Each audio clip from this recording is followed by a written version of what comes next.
Okay, so I'm Zach Reeves, Artistic Director of Bridge the Gap Chamber Players, and I have with us here on Skype um, Spencer Topel, composer of three Preludes, which we'll be playing Tuesday night.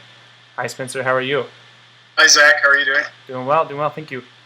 Just to get a little bit of feel for, so that we can kind of introduce you to our audience a little bit in advance, I just wanted to ask you a few questions, a little bit about you and about your work. So first off, could you tell us a little bit about your career and training as a musician and as a composer? Sure. Yeah.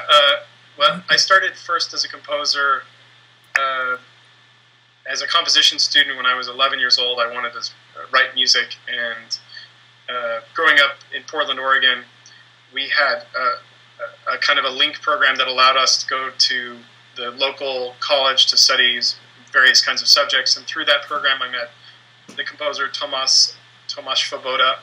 Svoboda is a Czech-born composer. He kind of imagines himself now as describes himself now as a Czech-American composer.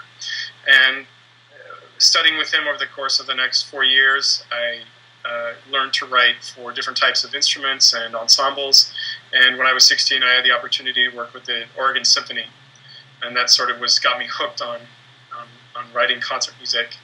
My other side of my work at that time was being a violinist, and so playing chamber music and learning concerti and playing in orchestra, all sorts of usual things we do when we're in high school as a string player. Right. And then when I was 18, I went to the Juilliard School to study composition in violin, and I ended up just studying composition and focusing on my work with the various kinds of really amazing composers on their faculty, which include Samuel Adler, Milton Babbitt, John Corigliano, and eventually Christopher Rouse, who I studied with during my master's degree.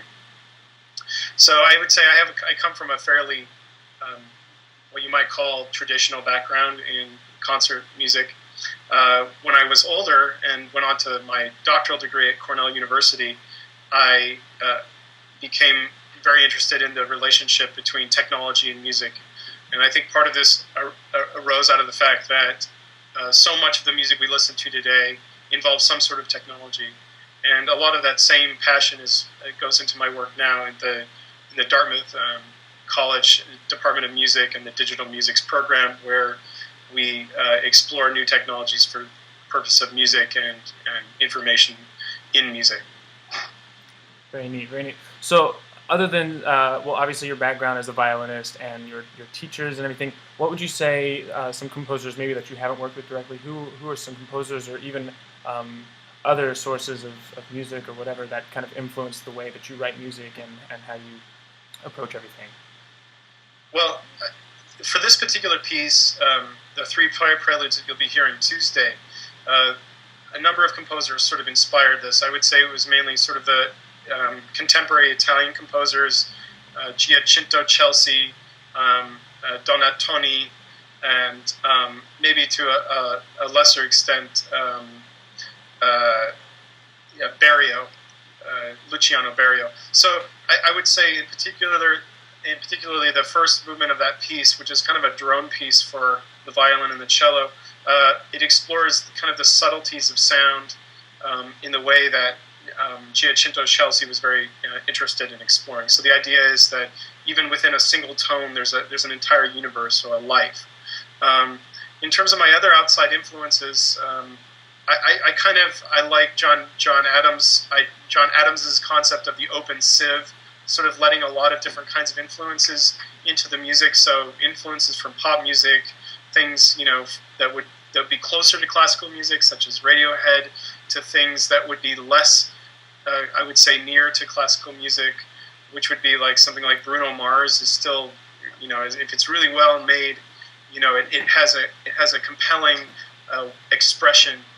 I'm into it. So I would say we're kind of living in a time when classical or contemporary music is exploding and at the same time synthesizing with all these other various genres. So I'm kind of less interested in the genre categories than it is whether the music is good or bad.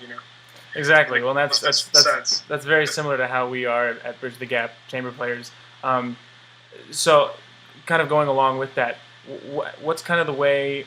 I guess the way what BTG is trying to do is to bridge that gap between the performer and the audience, because the gap that's been created has very little to do with the music itself and more to do with the culture that's associated with it. So, with your music, how do you feel that you're changing the world of music to make things more accessible, to bring people back to what music is really all about, just really about that expression?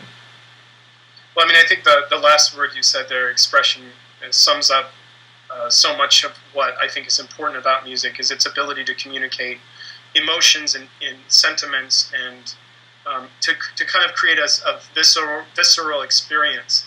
I mean, another way to put it is that we live in a time, where so much of what we experience is canned, is CGI, is already pre-made or prefabricated, and then we're kind of consuming it after the fact, and we can reconsume it over and over again through, like, say, watching a DVD over and over again of, like, I don't know, of Troy or Harry Potter, or any of the various ways we, like, consume media that's involves some sort of either magical realism or special effects.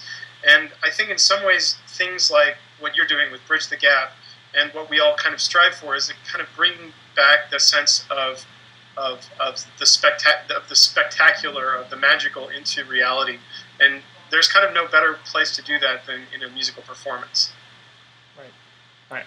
Well, we're very excited to have your piece, Three Preludes, being played on Tuesday. I feel like, just especially after talking to you, your views on music and the way to approach everything is perfect with what we're trying to do. So I hope that in the future, we can perform much more of your music, as I've become a huge fan after playing this piece several times. Thanks, Zach. Yeah, absolutely. And thanks so much for doing this interview.